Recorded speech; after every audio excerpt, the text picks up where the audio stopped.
¿Cuál es la bendición de la iglesia? Es que la iglesia ora para que el perdido se salve y para que vivamos reposadamente. Mire, déjeme empezar de esta manera.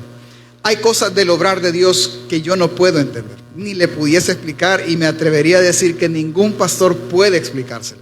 Hay cosas que nosotros no entendemos de cómo Dios obra. Por ejemplo, a veces hay súper mega problemas que obran para bien a la larga y usted dice, gracias a Dios porque pasó esto, porque si esto no hubiera pasado, esto no hubiera ocurrido. Y Dios obra así. Por ejemplo, yo, a pesar de, obviamente, ¿verdad?, por la gracia de Dios soy pastor de hace ya algunos años atrás, pero yo no puedo encajonar a Dios en la teología que yo creo o en la teología que existe. No, pues Dios es Dios, pues no lo voy a encajonar. Le voy a dar un ejemplo. Le voy a hacer una pregunta. ¿Los animales hablan, hermanos? No me va a decir que las loras sí, pastor. Las loras repiten sonidos, pero no hablan. Hablar tiene que ver con un razonamiento lógico. Es usar la razón, es decirle qué guapo te ves o qué bonita te ves. Eso es hablar, sí, ocupar la mente. No pueden los animales, indiscutiblemente, casi que es una ley natural que no pueden. La respuesta es no, pero en el Antiguo Testamento vemos a un burro que sí habló. ¿Se acuerda? El burro de Balaam, él habló y le dijo que no estás viendo que está el ángel del Señor ahí, pues no le dijo hola, ¿verdad? No le dijo burra lorito. O sea, le dio una oración compleja y le dijo, ahí está el ángel del Señor, esto tiene una espada en la mano, va a matar, hombre, por eso no camino. Y todavía le dijo, ¿en cuánto tiempo te he servido yo? Le dijo, y nunca te he hecho eso. Si es un burro, hermano, ¿cómo puede hablar? Yo no puedo encajonar y decir, Dios, no puedes hacer hablar a mi perro porque no, los perros no hablan. Pero ¿y si él quiere que hable qué? ¿Me explico? Es el obrar de Dios. Es más, le voy a poner otro ejemplo. Esta es la cápsula académica. La Tierra se mueve en dos formas. Una es traslación, es decir, ella está girando alrededor del Sol, y la otra es rotación. Ella rota sobre su mismo eje. La Tierra rota a una velocidad, hermano, de 22.1 kilómetros por segundo. ¿Sí? Si no mal recuerdo, ese es el dato. O sea, vamos súper mega rápido, hermanos.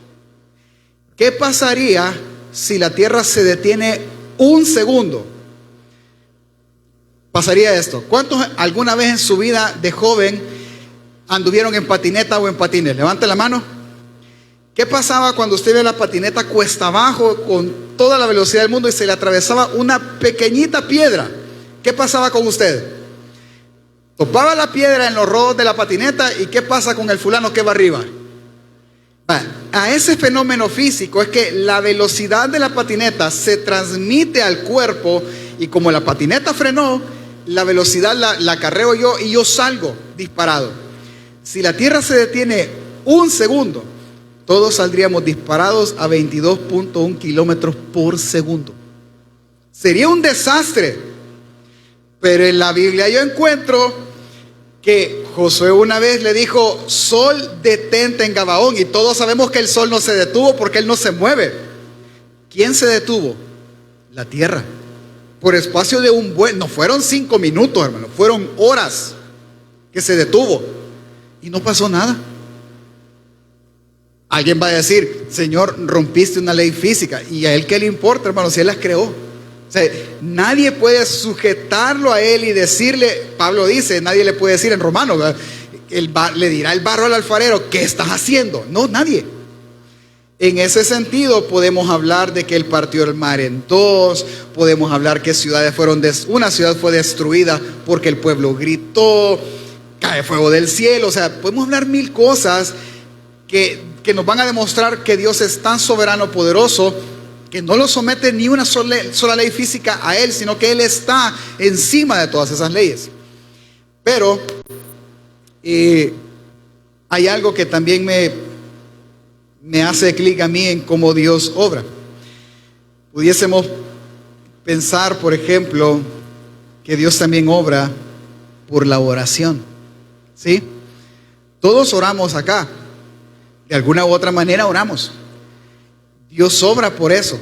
Y Dios ha obrado durante toda la Biblia por la oración. El sol se detuvo, ya lo explicamos.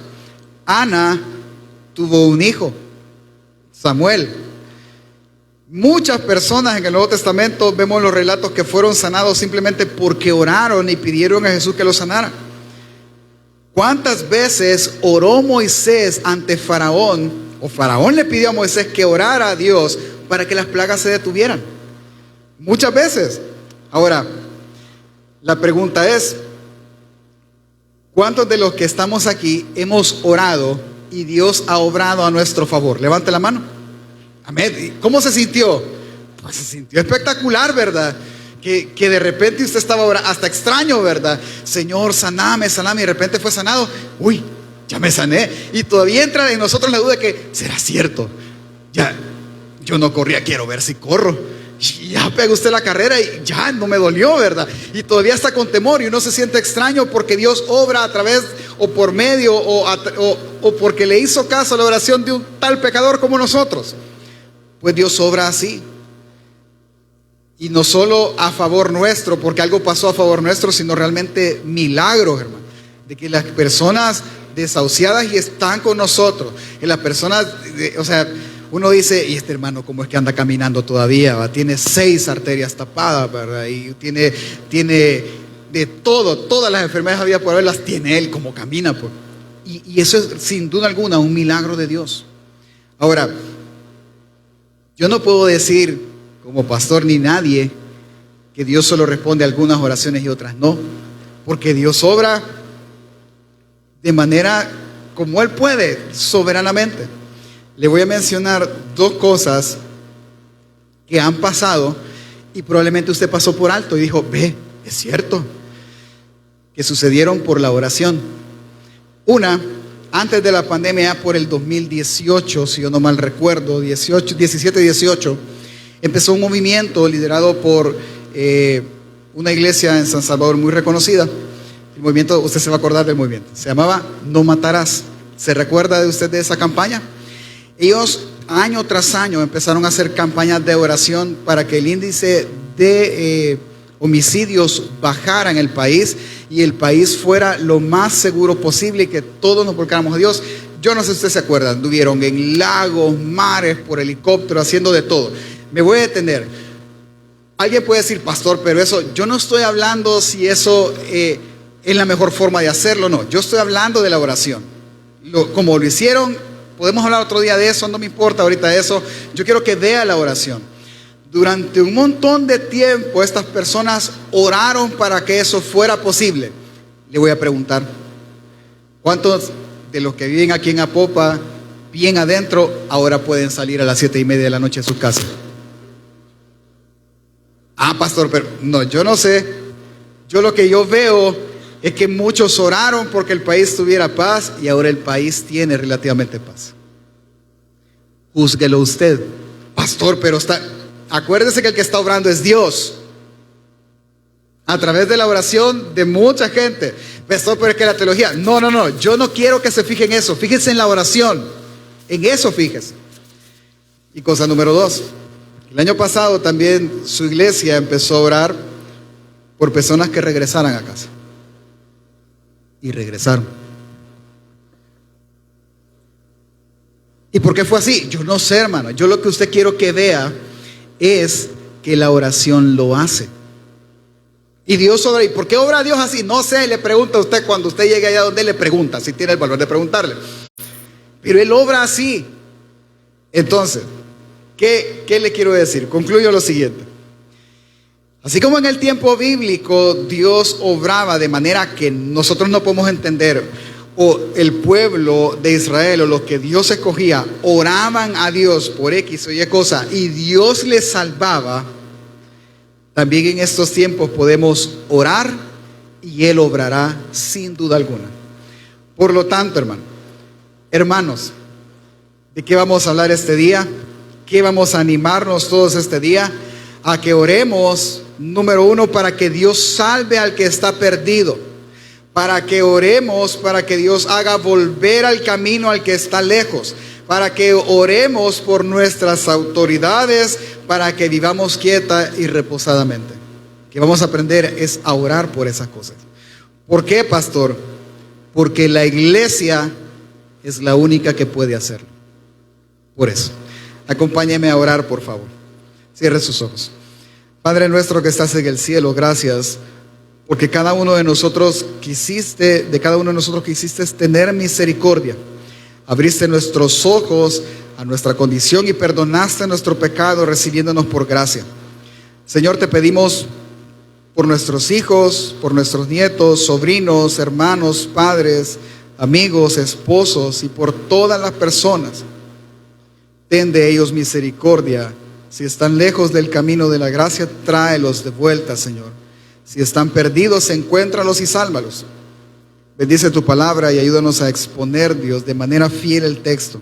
Edifícanos, confórtanos, consuélanos y exhórtanos. En el nombre de Jesús, nuestro único mediador. Amén. Timoteo, capítulo 2, versículos del 1 al 8, si usted me acompaña en su Biblia o en su dispositivo celular, como quiera. Quiero recordarle que estamos estudiando la carta a Timoteo para saber cómo comportarnos en la iglesia, que es la casa de Dios, que es columna y baluarte de la verdad.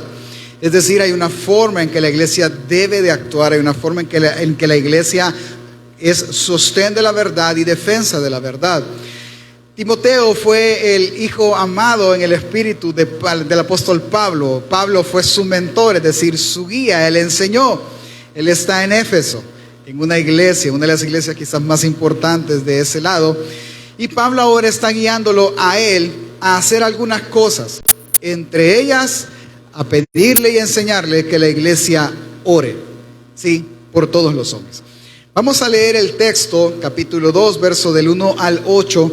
Si usted me acompaña con su vista y siguiéndome para que podamos entenderlo. Dice: exhorto ante todo a que se hagan rogativas, oraciones, peticiones y acciones de gracia por todos los hombres, por los reyes y por todos los que están en eminencia, para que vivamos quieta y reposadamente en toda piedad y honestidad. Porque esto es bueno y agradable delante de Dios nuestro Salvador, el cual quiere que todos los hombres sean salvos y vengan al conocimiento de la verdad.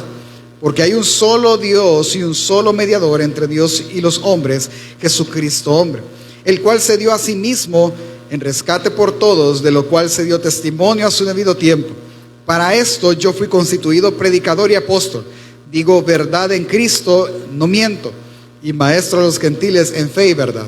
Quiero pues que los hombres oren en todo lugar, levantando manos santas, sin ira ni contienda. Ok. A partir de este capítulo, nosotros vamos a tener tres argumentos del apóstol Pablo, del capítulo, versículo 1 al 8, del 9 al 15, que vamos a hablar de la mujer, y que la mujer debe callar en la congregación, pero esa es la otra semana, así que no se lo voy a perder. Y luego el capítulo 3, de cómo deben de ser los obispos y diáconos dentro de la iglesia. Ahora, retomando el texto, lo primero que Pablo le pide a la iglesia para saber cómo comportarse en la casa de Dios es a que ore por los hombres. Versículo 1 y 2 dice: exhorto ante todo que se hagan rogativas, oraciones, peticiones y acciones de gracia por todos los hombres, por los reyes y por todos los que están en eminencia, para que vivamos quieta y reposadamente en toda piedad y honestidad. Pablo está solicitando algo muy, muy especial. Primero es que los hombres oren. Me voy a detener, no nos estamos refiriendo a solo los hombres de género masculino, sino al ser humano. Él quiere que el ser humano, enfocándose ahora, hablándole a Timoteo, y Timoteo le va a hablar a la iglesia, quiere que entonces que la iglesia ore. ¿Sí? Todos. Pastor, pero yo oro a la hora de comer. No es esa oración. Pastor, pero yo oro a la hora de salir. No es esa oración a la que él se refiere. Yo oro antes de acostarme. No es esa oración. ¿Y a qué se refiere? Ya le voy a decir. Ahora, él quiere que hagamos, él se refiere a la oración de 4 maneras diferentes. Ruegos, él quiere que oremos, él quiere que pidamos y que demos gracias por todos los hombres. Es decir, todos, absolutamente toda la raza humana, por ellos quiere que oremos. Y también específicamente por reyes y por las autoridades, para que una vez orando por ellos podamos vivir quieta y reposadamente. Eso quizás nosotros lo entendemos, pero funciona de esta manera. cuando Timoteo fuese a enseñar esto a la iglesia, por el que se debía de orar era por el César, por Nerón. Hay que orar por Nerón. Pero Nerón destruyó Jerusalén, o está sitiándola, o está estorbándole, depende el tiempo en que fue escrita la carta. Pero hay que orar por él. No, que muera él. Si vamos a orar es para que Dios se lo lleve. No. Hagan ruegos por él, hagan peticiones por él. ¿Me explico? Ahí entonces se vuelve complicado. Pero el deseo de Dios para la iglesia es que la iglesia ore, que haga, que tenga esa práctica y que ore por todos los hombres. Pablo quiere que roguemos por ellos. Pablo quiere que oremos por ellos, que pidamos por ellos y porque levantemos acción de gracias por ellos. Que usted en su lugar, en su casa, antes de dormir, se me olvidó orar por todos los diputados. Señor, ayúdales y te pido y gracias por ellos. No, pastor, usted está pidiendo. No, yo no estoy pidiendo nada. Él está pidiendo eso, no yo. Ahora entienda algo. Él quiere que oremos por ellos, porque si ellos hacen bien su labor, si ellos la hacen justamente, ¿quién va a vivir quieta y reposadamente? Nosotros. Es el mismo principio que él escribe cuando todo el pueblo estaba en Babilonia. Miren, señores, ustedes no van a salir de Babilonia, les dijo. Ahí se van a quedar encerrados. Ahí van a ser exiliados por 70 años. Así que háganme un favor, les dice Jeremías. Oren por esa ciudad. Oren por su paz. Porque en la paz de ella, ustedes van a tener paz. Ese es el principio. Si yo oro por mis gobernantes, pues si yo le pido a Dios, Señor, dale sabiduría a los 84 padres de la patria para que gobiernen justamente esta ciudad. Que se pongan de acuerdo, Señor. Que nada sea impuesto, Señor, que sea tu voluntad. ¿Quién va a vivir quieta y reposadamente? Nosotros. Ese es el principio. Ese es lo que Él está pidiendo. Ahora bien, quiero que entienda ahorita que lo que Él quiere es que oremos. Yo no voy a decir por qué todavía, pero Él quiere que oremos por cada uno de ellos. Desde el presidente, el vicepresidente, todo su gabinete, todo el órgano legislativo, el ejecutivo, el judicial, por todos ellos y por todos los hombres. Sus compañeros de trabajo, sus papás, su esposo, hijos, amigos, quien sea. Todos los hombres. Por todos. ¿Por qué, pastor?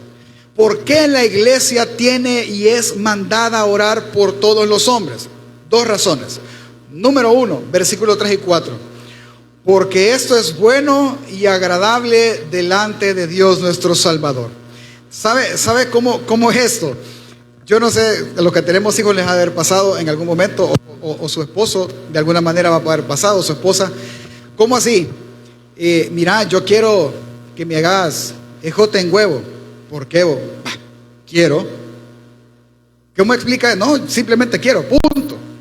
Vaya pues, Él quiere. ¿Por qué hay que orar? Porque Dios quiere, o sea, porque para Él es bueno, es agradable. Pero es que, no, dígaselo a Él. Si para usted no es bueno, con Él es el tema. Pero la primera razón que Pablo da para que nosotros oremos por todos los hombres es porque orar por ellos es bueno y es la voluntad de Dios. Es el deseo de Él. Versículo 4. El cual quiere que todos los hombres sean salvos y que vengan al conocimiento de la verdad. Ok, ¿qué es lo que Dios quiere? Por lo cual Él considera que orar es bueno. ¿Qué es? Que los hombres sean salvos y que vengan al conocimiento de la verdad. Eso es lo bueno. Entonces, son dos cosas diferentes. Uno es que uno tiene que ver con la salvación de la persona, es decir, que el perdido sea salvado por obra de Dios. Pero lo segundo tiene que ver con el que, habiendo aquel sido salvado, él pueda venir al conocimiento de la verdad. Porque yo no le voy a negar, hay personas que han sido salvadas por Dios, hay personas que han recibido misericordia de Dios, pero no tienen todo el conocimiento de la verdad, por diferentes razones, porque acaba de empezar, porque tiene lo que sea. Pablo ora constantemente a todas las iglesias para que ellos crezcan en el conocimiento de Dios. Así que me vuelvo a parar. Vamos a unir del 1 al 4. ¿Qué es lo que Pablo le está pidiendo a Timoteo que entienda él y que pida y enseñe a la iglesia? Es que la iglesia debe orar por todos los hombres, para que los hombres sean salvados y para que ellos entiendan y lleguen al conocimiento de la verdad. ¿Pero por qué? Porque eso es bueno y es la voluntad de Dios. Punto. Por eso debemos orarlo, porque es lo que Dios quiere que oremos. Ahora, yo le puedo decir, por lo que dice el texto, que es bueno y agradable a los ojos de Dios que yo ore porque alguien se salve. Por ejemplo, si oro para que mis hijos alcancen misericordia de parte de Dios, eso es bueno y eso es agradable a Dios. Pero también la buena noticia en medio de esto es que Él quiere salvarlos a ellos. Entonces, lo bonito es ¿cuántos ya han congeniado con alguien que de repente quizás van a estar hoy a las 4 de la tarde, a las 3:30, el gran calor, el pico del calor? Y usted está en su casa con su esposa, con sus hijos, quien sea, y usted dice, este clima está bien para una coca con un montón de hielo, y original, ¿verdad? Nada que sin azúcar, con azúcar, pero así bien helada. Y la otra persona le diga, tenés razón, ¿qué es lo que va a pasar? Uno viera a sacar la ficha, el otro va a ir corriendo, en lo que el otro prepara los vasos con hielo, el otro anda comprando la coca, y van a cumplirse. Porque es bonito estar de acuerdo. Él está diciendo que es agradable y bueno que tú pidas por eso, porque es también lo que Dios quiere. ¿Sí? Y todo lo que pidieres al Padre en su nombre, creyendo y siendo la voluntad de Él, Él lo cumplirá. Ahora, me voy a detener, porque hay varias cosas que hay que aclarar en esto. Primero, vamos a hacer una parada doctrinal. Déjeme abrir un paréntesis. Aquí debemos de explicar un poco más algo con el tema de que Dios quiere que todos se salven. Vamos a tocar así raspadito un tema de la doctrina de la salvación que es muy complejo, que ni siquiera lo voy a hablar, pero quiero que entienda algo de manera fácil para entender este texto. Primero, ¿qué es lo que Pablo y el texto están diciendo? Hagámonos la pregunta. ¿Acaso el texto está diciendo que Dios salvará a todos? Veamos, leámoslo, dice versículo 4, capítulo 2, el cual quiere que todos los hombres sean salvos y vengan al conocimiento de la verdad. ¿El texto dice que Dios va a salvarlos a todos? No, el texto no dice eso. Así que es lo primero que usted debe saber. Pero Él quiere, sí, entendamos en la frase Él quiere. Por ejemplo, ¿cuántos tenemos la bendición de tener un carrito? Levante la mano. ¿Sí? ¿Cuántos quisieran cambiarlo a uno del año 2024?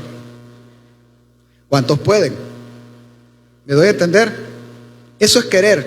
Yo quiero cambiar mi carro, hermano, a una nave espacial, pero no puedo. ¿Sí? ¿Me está diciendo, pastor, que Dios no puede? No. Yo lo estoy diciendo, yo quiero que entienda la palabra querer. Alguien que ya no está con nosotros, está en otra parte. Me acuerdo que estaba en el súper con su hijo y le dijo, papá, le dice el hijo, yo quiero que me compres ese carro, mira, vale un 1 con 3 ceros. Yo quiero, hijo, tener un edificio en San Salvador y tampoco puedo. Así que no vamos a comprar nada. Es un tema de querer. Yo quiero algunas cosas, ¿sí? Yo ya sé que quiero comer al mediodía, vaya. Yo sé que algunos de ustedes quieren ir a la playa en Semana Santa. Es querer. Entienda esa frase. Él quiere. Pues sí, estamos en toda la buena voluntad de hacerlo. Pero hay una diferencia. Hagamos el alto. Dios quiere que todo mundo se salve. Amén. Lo dice el texto. Ahí estamos de acuerdo. Él quiere. Y Él ha provisto todo para que eso pase. Pero, ¿quién es el que no quiere? Por ejemplo, imagínense cuántos hombres hay en la casa del Señor. Amén. Viene como todos buenos hombres de iglesia, gracia y misericordia, llegan a donde su esposa y le dicen, esposa, mira, yo te amo tanto y te lo quiero demostrar, aquí están estos $100, anda a despedazarlos en ropa o cosméticos. Y si la esposa dice, no, fíjate que no quiero, pues no vayas. Ya. Simple. ¿Acaso él no quería darse? Claro que sí. ¿Quién no quiso? ¿A quién ya le ha pasado eso? ¿Por qué no vamos a comer? Ay, no, yo un café y un cachito quiero. No vayamos. Pero la oportunidad estaba. Es esa la idea del texto. Dios quiere salvarlo a todo, pero el ser humano no quiere ser salvado. Ese es el punto. Y entonces, ¿cuál es el equilibrio? Ore por eso. Me doy a entender. Es que es ahí la razón por la cual debemos de orar. ¿Qué es lo que oramos a Dios para que se salven las personas? Pues nosotros oramos que Él tenga de ellos misericordia y Él pueda abrir los ojos de ellos como abrió los nuestros.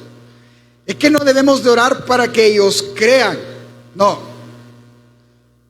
Es que lo que debemos de orar ni siquiera para que ellos corran a Dios, porque no es del que quiere ni del que corre, dice Romanos. Y entonces, ¿qué oramos? Que Dios tenga de ellos misericordia y ellos puedan abrir sus ojos. Porque no hay peor ciego, hermano, que el que no puede ver. ¿Me doy a entender? Por ejemplo, Juan dice, capítulo 1, Evangelio de Juan, capítulo 1, verso 12-13, mas a todos los que le recibieron, a los que creen en su nombre, les dio potestad de ser hechos hijos de Dios. Todos nosotros que hemos creído, Él nos dio el derecho de ser hijos de Dios. Pero vea qué pasó en nosotros, los cuales no son engendrados de sangre. Es decir, no nacimos de nuevo por la sangre, porque mi papá era cristiano. No nacimos de nuevo porque mi mamá quería que yo era cristiano, ni por voluntad de carne, ni voluntad de varón, sino por voluntad de Dios. ¿Por qué está usted sentado aquí? ¿Por qué estoy yo parado aquí? Porque Dios nos abrió los ojos, nos dio entendimiento de la verdad y nos hizo ver que vivíamos en constante pecado y lo que nos hizo resaltar eso fue la necesidad de Dios que tuvimos. ¿Me doy a entender? Es eso. Entonces, acabemos la parte doctrinal. Dios quiere que todos se salven. Dios proveyó todo, como ya lo vamos a leer, para que el hombre se salve. Pero el hombre es el que no quiere ser salvado. Amén, familia.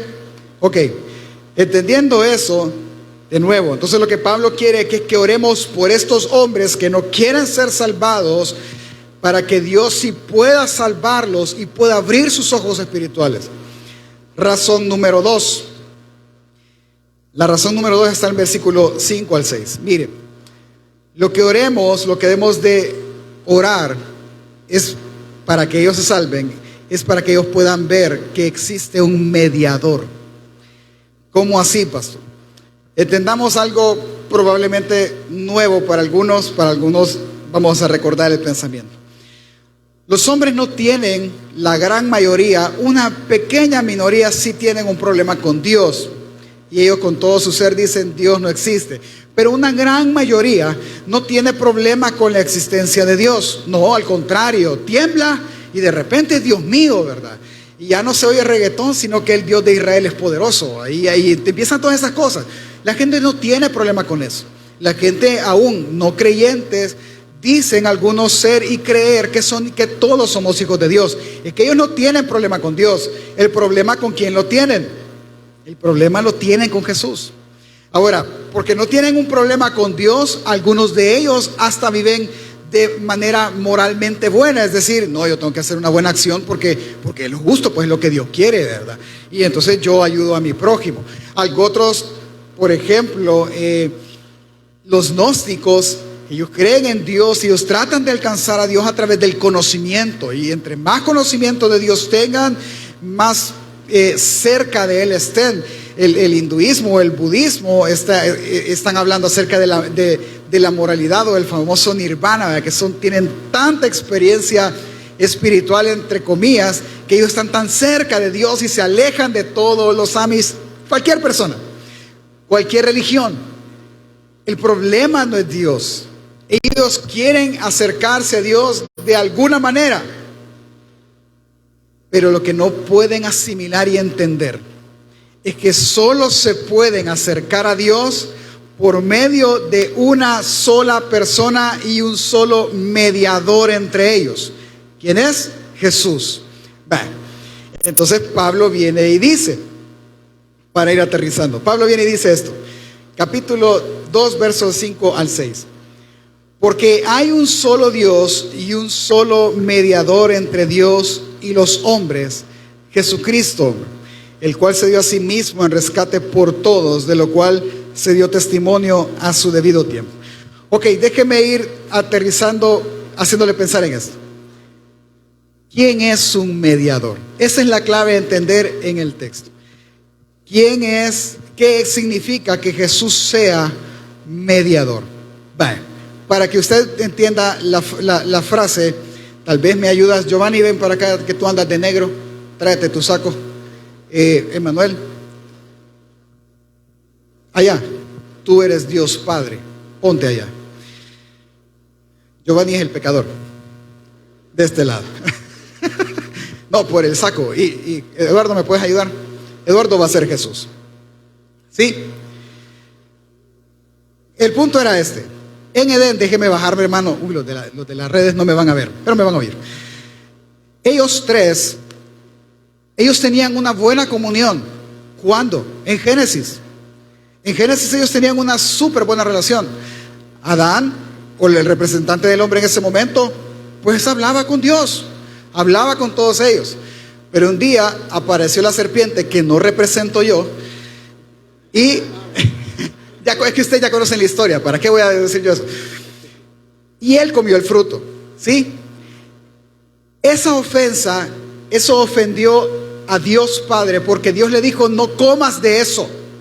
Y entonces, no me haces caso, tú vivís en mi casa, en lo que yo te di, así que no te quiero cerca de mí, porque has pecado. Y se separó, ¿sí? Ahora, está acá, y este hombre está separado de Dios. Eso es lo que dice Romanos. Por cuanto todos pecamos, estamos... ¿Qué es esa parte de separar? Esa parte es que la relación entre ellos dos está quebrantada. Está destruida. Aunque él quiera ir al Padre, él no puede, porque el Padre está enojado. Así lo vemos. Piensa en la relación de esposos. Cuando los esposos se enojan, ¿quién es el que moralmente está obligado a empezar las negociaciones de paz? ¿Quién? El que tuvo la culpa, paz, y yo no la tuve. Así que hasta que ella venga, cuando ella se postre a mis pies, entonces yo voy a empezar las pláticas. Y la señora está diciendo al otro lado, ahí te vas a estar, María, yo no voy a llegar. ¿Sí? Y entonces, ¿qué necesitan los esposos que están peleados? Un mediador. En nuestra cultura, ¿quién es el mediador? Algo usted va a decir, el metido, pastor. El que está ahí queriendo que las cosas estén bien. Eso es lo que nosotros entendemos en la cultura. Por eso es que nosotros no valoramos la palabra mediador. Pero lo que él necesita es un mediador. Ahora, ¿cuál es el problema? Que el hombre ni siquiera quiere relacionarse con Dios. Él quiere hacer lo que él quiera. ¿Sí? Entonces, ¿qué fue lo que pasó? Dios Padre, en su misericordia, él dijo, yo sí deseo que el hombre me conozca a mí, que entienda la verdad y el amor que soy realmente. Como él no va a dar el primer paso, ¿quién lo dio? Dios, el Padre. ¿Me explico? Dios el Padre vino y hizo encarnar a Jesús, su único hijo, y lo hizo mediador. Es decir, lo puso a él y le dio un ministerio. ¿Cuál fue ese ministerio? La reconciliación. Voy a hacer un paréntesis. Por eso es que cuando los esposos pelean, el primero que va siempre es el que entiende primero esto. Porque dice, yo no fui a buscar a Jesús para pedirle disculpas. Él vino y me buscó a mí. Esa es la actitud del creyente. Entonces, viene Dios Padre e hizo que Jesús se encarne. Vea todo lo que Jesús hizo, lo que el Padre hizo. Dio a su Hijo. Aquí fallamos. El Hijo se parecía a Él. Escogimos mal, hermano, perdóneme. Vivía en luz inaccesible. Era tan puro como el Padre, pero le pidió que renunciara a esa pureza, que renunciara a vivir en una luz donde nadie lo puede ver y tomara la forma de este pecador. No, o sea, yo por eso dije que no lo iba a hacer así, pero es que es la mejor forma de hacerlo. Y tomó forma como nosotros, siendo Dios, que si alguien lo miraba moría al instante. Tomó forma de siervo, se hizo como nosotros para cumplir el deseo de Él, rescatar al pecador. Ahora, Él no lo va a llevar de la mano hacia allá, no. ¿Qué pasa después? Cuando el mediador encarna, Él viene y Él empieza representando a la raza humana, porque la raza humana no quiere saber nada de Dios, representando al hombre. Él viene y es tentado y supera la tentación que no superó Adán. Ok, perfecto. ¿Qué tengo que hacer, Padre? Pagar el precio es que el hombre me debe, porque entienda algo. ¿Cuántos hemos pecado acá? Levante la mano. Ok. El pecado, aunque nosotros, por ejemplo, si yo le grito a mi esposa, yo pequé, porque ella tiene la dignidad de Dios, tiene la imagen de Dios. Pequé contra ella, sí, pero pequé 100% también contra Dios, contra un Dios santo, que no me permite tratar así ni a mi esposa ni a nadie. Cada vez que yo miento, la ofensa es para con Dios. Así que en este caso el ofendido provee un mediador, provee a alguien para, arreglemos la situación entre nosotros dos, pues, porque tú me debes. Es que ese es el problema, hay una deuda. ¿A cuántos les han golpeado el carro alguna vez, hermanos? ¿Y cuántos le dijeron al que se lo golpeó? No te preocupes, andate, así que quede? A nadie. O sea, aunque fuera un hermano aquí, ¿verdad? ¿Qué tal si el hermano viene y usted saliendo, le pega a su carro? Hermano, perdónese que venimos del culto, pero no, que esto no le robe el gozo del Señor. Pero mire, yo le pido perdón. Oye, no, yo le perdono, hermano, pero pues sí, ¿cómo vamos a hacer? No, perdóneme. No, ya lo perdoné, pero ¿cómo me va a pagar? Es que pedir perdón no significa suprimir el pago. Hay un pago. Por eso es que cuando Jesús, siendo hombre, fue a la cruz, en la cruz, ¿qué fueron las palabras que Él dijo? Consumado es. La deuda fue cancelada, pagada. Él paga la deuda. ¿Por qué no la podía pagar Adán? Porque tenía que morir. Pues sí, muere. Se acabó. Ya no se puede hacer nada. Pero Él no solo murió, no solo pagó la deuda, Él venció la muerte y se levanta de la muerte.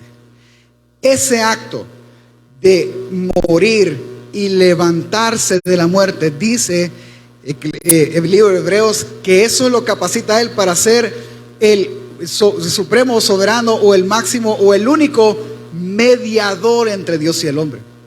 Ahora sí, ahora Él le dice a Dios Padre: ya pagué la deuda, morí y resucité, porque a mí la muerte no me detiene. Entonces, reconcílialo. ¿Y qué hace con él? Él se acerca a Giovanni y le dice: mira, Giovanni, tú has pecado. O sea, ni siquiera se lo dice, él se acerca a él y el reflejo de la gloria y la santidad de Dios hacen ver a él que él ha pecado. Esta es la condenación, que la luz vino al mundo y los hombres, porque sus obras eran malas. Pero al ver en la luz, él dice: no, él está de blanco, yo estoy de negro. Aquí quien está mal realmente soy yo. Y viene él: quítate el saco, quításelo.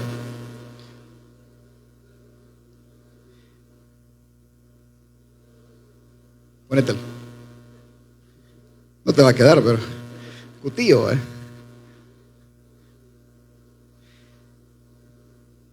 Y Jesús se viste de su pecado. No le va a decir que se quite la camisa, ¿va? Y Él se viste ahora de su santidad. Y entonces, ahora sí, él puede acceder a Dios sin culpa. Puede sentarse, usted mucho distraen, man. Quiero terminar y quiero que lo entienda bien. Es que el hombre mismo no puede poner su vida, porque una vez muerto se acaba. Tuvo que aparecer Jesús, morir, vencer la muerte y entonces ser un mediador. Esa parte de ser un mediador, Él viene y Él quita el conflicto entre el hombre y Dios, y ahora el pago que el Padre existía fue cancelado. Ahora Él permite, porque ya no hay deuda, ya no hay ofensa, que Él pueda entrar al Padre y tener una relación con Él. En conclusión, si el hombre quiere llegar a Dios por sus propios medios, no podrá, no puede. Por eso es que por más, hermano, que usted ore 25 horas al día, usted no puede ser más santo. Por más que usted diga, esta semana yo me siento poderoso, o sea, yo toco a los enfermos y sanan porque he leído la Biblia todo el día. Mentiras. Porque no puede hacer usted eso. Cualquier cosa que usted y yo hagamos no nos presenta justos, ni siquiera buenos delante de Dios. Solo lo que Cristo hizo. Por eso lo que nos conviene a nosotros es un mediador. Por eso dice Pablo que hay un único mediador entre Dios y los hombres. Solo Él puede hacer que mi relación con Dios sea la correcta. Solo Él puede hacer que el hombre pueda acercarse a Dios. Solo Jesús. Entonces, pastor, en medio de todo esto, entendamos el texto, por favor. ¿Ok? Lo vamos a entender así. ¿Cuál es la buena noticia en medio de que todo esto que Pablo quiere que entendamos del mediador y que oremos por todos los hombres? ¿Cuál es la buena noticia, pastor? Número uno, la primera buena noticia es que Dios quiere que todos se salven. Dios quiere que todos puedan tener una buena y digna relación entre Él y Dios. Dios quiere. ¿Y cuál es la prueba de que Dios quiere, pastor? Es que Él proveyó un representante para eso. Él proveyó un mediador. Él le dijo, mira, Él no va a venir a hablarme. Anda a decirle que lo estoy esperando. Y Cristo fue en obediencia y amor al Padre. Lo que nosotros no podíamos hacer, Cristo lo hizo en obediencia al Padre. Él resucitó de los muertos. Es decir, que Dios planeó todo para que nosotros pudiésemos entender que no tenemos una buena relación con Él. Para eso, alguien tuvo que orar. ¿Y quién oró? Nuestro mediador, Jesús. Jesús oró en Juan 17. Yo no solo te pido por ellos, por los 12. Yo te pido por los que van a creer por la palabra de ellos. Que ellos sean santos, que ellos sean uno, como tú y yo, Padre, somos uno. Es que el primero que oró fue Él para iniciar la iglesia. ¿Por qué? Porque el Padre quiere que todos se salven y por eso proveyó para que todos pudieran ser salvados. El último ejemplo en esto lo entienden bien las abuelitas. ¿Qué es lo que las abuelitas quieren, pastor? Que todos engorden.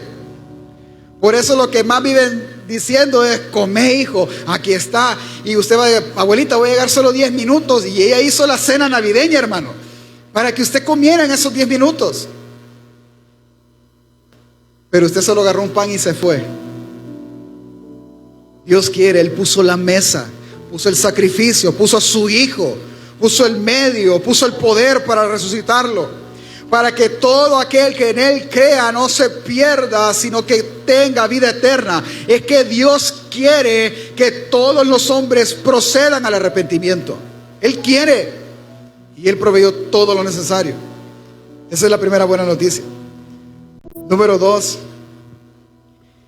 es que Él no solo envió a su Hijo proveyendo nuestra redención, sino que Él envió a su Hijo a buscar lo que se había perdido.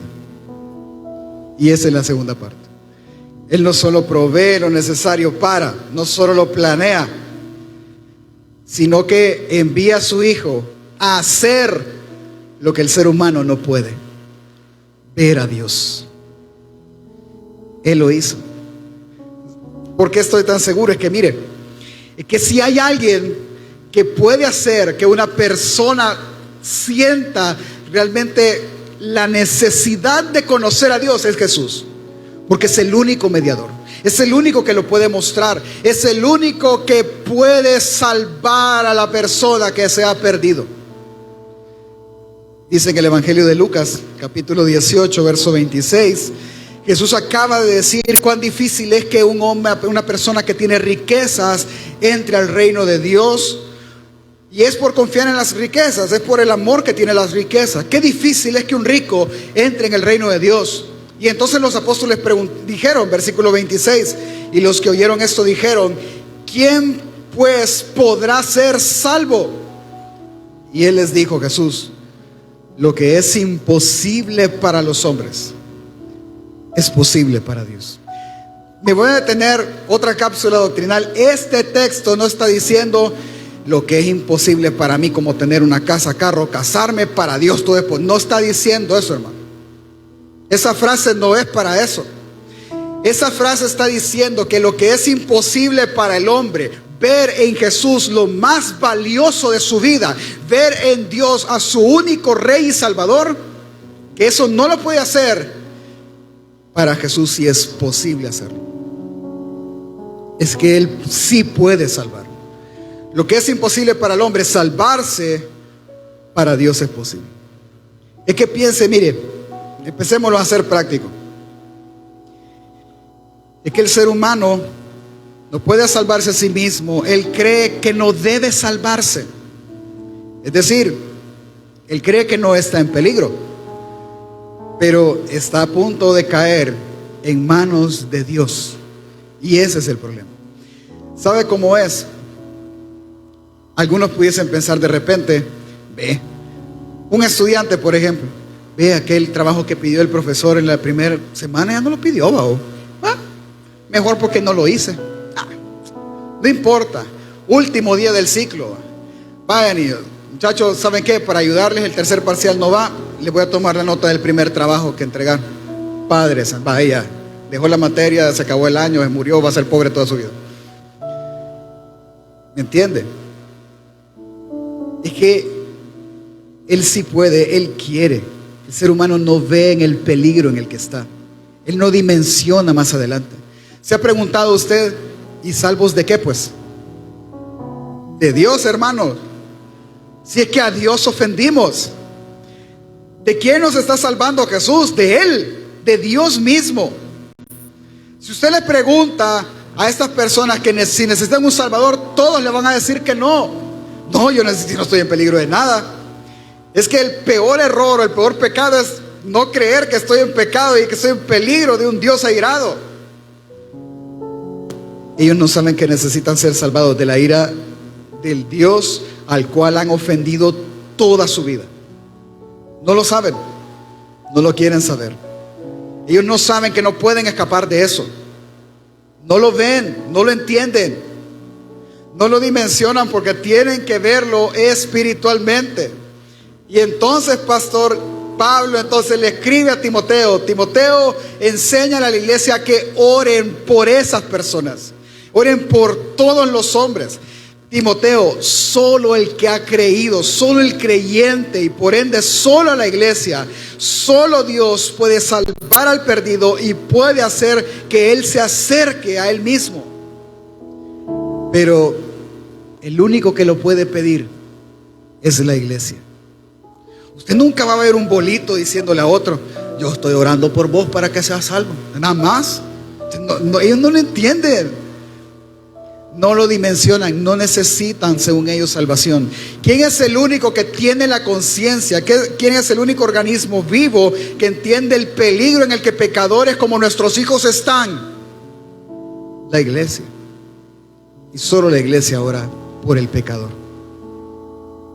Entonces, Si el creyente y la iglesia unida no ora por nadie, ¿quién lo va a hacer? Jesús dijo: si ustedes no predican, las piedras lo harán. Es que si nosotros no oramos, nadie orará. Por eso le dice: pide a la iglesia que oren. Esta semana oí una frase de un pastor que me gustó mucho: la iglesia está a una generación de desaparecer. Esta generación puede ser la última de la iglesia, a menos que nosotros oremos por la siguiente generación. Si no, la iglesia parará. Claro, en la voluntad de Dios eso no va a pasar ni va a existir. Siempre habrá alguien, siempre existirá la iglesia. Y que si la iglesia no ora y predica, ¿cómo ellos creerán? ¿Y cómo ellos regresarán? Miren, ¿cuál es el hacer o el trabajo principal de la iglesia? Pues uno, la edificación del cuerpo de Cristo. Entienda algo, hermano. El hacer de la iglesia, el principal hacer de la iglesia, no es la ayuda social. El principal hacer de la iglesia no es hacer creyentes académicamente preparados para defender una fe. El principal hacer de la iglesia es edificar el cuerpo de Cristo. Para eso se hacen las demás cosas, con ese fin, no con el fin de levantar un imperio, no con el fin de levantar un nombre de una institución. El fin es edificar el cuerpo. Cada una de esas cosas ayuda, sí, pero el fin nunca debe de quitarse de venir y buscar al perdido, animarlo a perseverar. Nunca. Por lo tanto, hermano, oremos para que Dios salve al que está perdido. Oremos para que el que se ha alejado del camino de la gracia vuelva. Oremos por nuestras autoridades para que vivamos quietos y reposadamente. Si quisiéramos practicarlo, mire, hermano, la iglesia necesita orar por el que está perdido y orar por el que está lejos y orar por las autoridades. La iglesia debe hacerlo. Y no solo orar por ellos. La iglesia debe hablar con ellos. La iglesia debe predicarles a ellos, siendo intencional con ellos. Mire, Satanás ha sido tan astuto que hemos aprendido una frase todos. Es que yo le dije a Pedro para que entienda a Juan.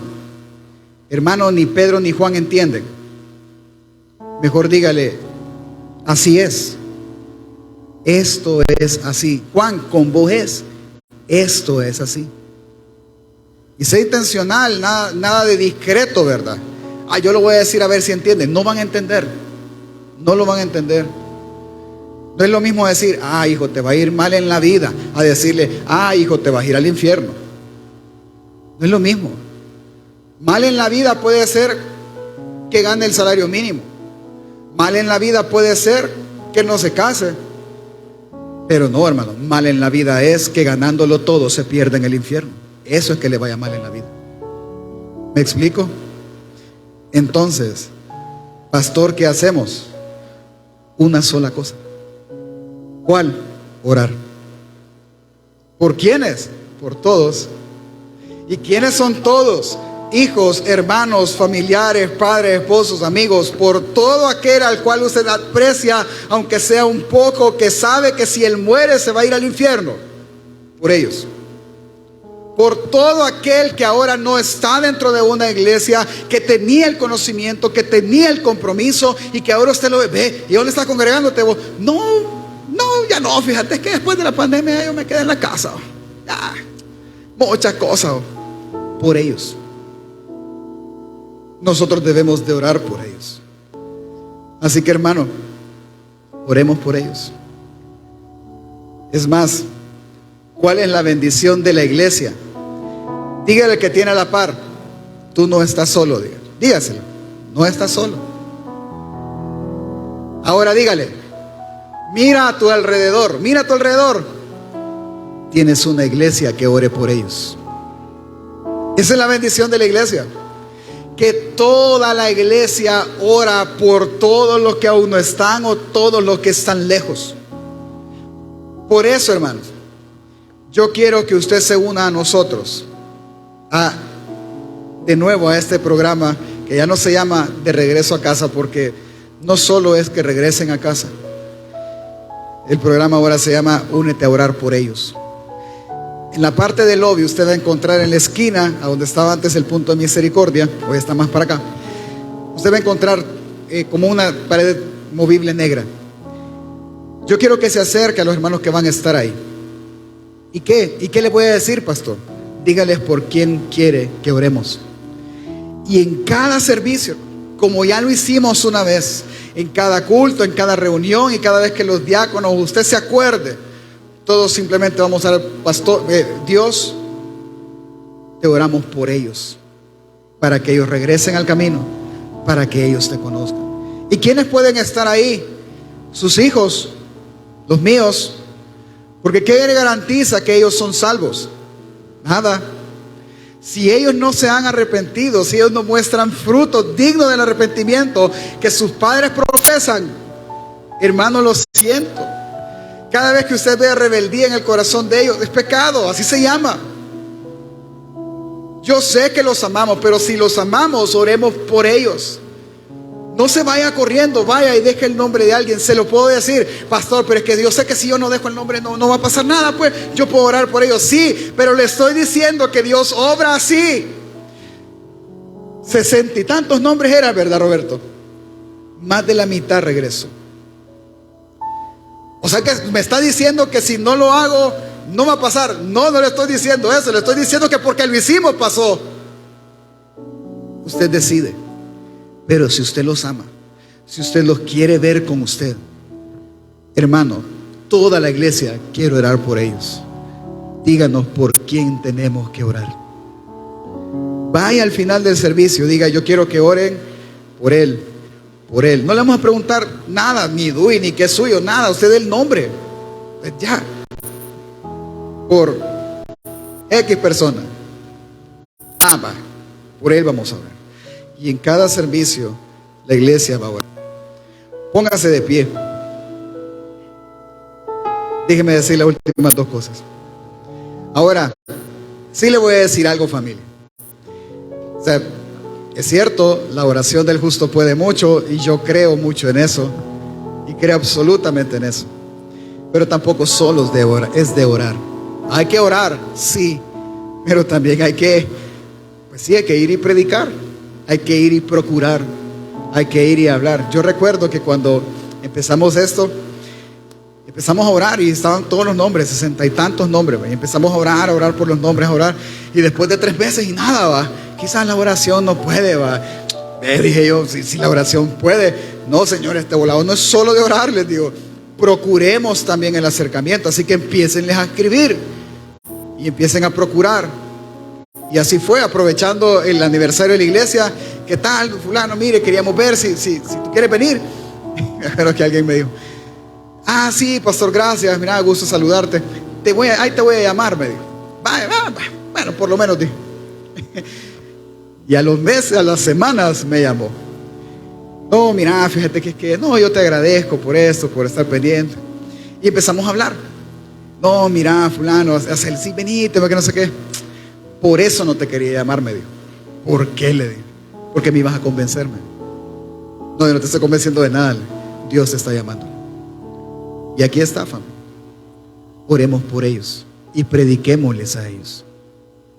Es más, yo conocí a otra persona que en este mismo sistema de orar por alguien, que le decía, fulano, ¿qué pasó?